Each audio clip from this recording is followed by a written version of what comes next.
Today marks 2 years since the deadly condo collapse in Surfside, Florida. 98 people were killed in what the town calls the worst non-weather-related disaster in that state's history.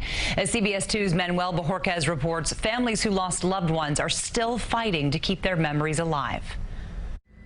One of the last victims pulled from the rubble was 21-year-old Ilan Nabrov. He didn't live at Champlain Tower South, but was staying with his girlfriend in her family's apartment so they could attend a funeral the next day. She also died. Ronit Feltzer is Nabrov's mother. I'm going to grieve forever. I understand that. It's just how you make your day-to-day work. How do you do that, make the day-to-day work? I almost live as if Ilan were still with us. I don't think about him not being here. It's going to be such a wonderful day. Impossible to let go of the son, a beloved University of Chicago student who was so full of promise. He was very kind. He had a soft look to him, and he was fun. The tributes to the 98 lost are happening amidst the backdrop of a federal investigation into what caused the building to collapse on June 24, 2021.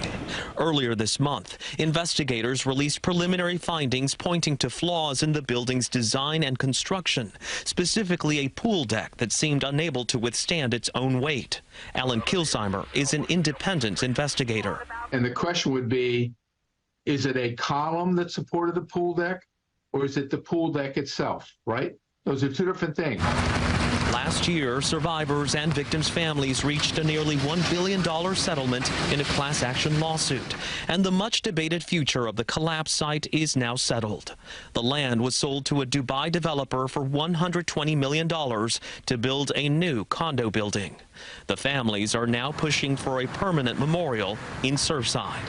I do know that other people never received the entirety of the bodies, so for them, that still is a place that's sacred to them. There should be a memorial. We should always remember that a building collapsed and that 98 people were killed. Manuel Bojorquez, CBS News, Miami.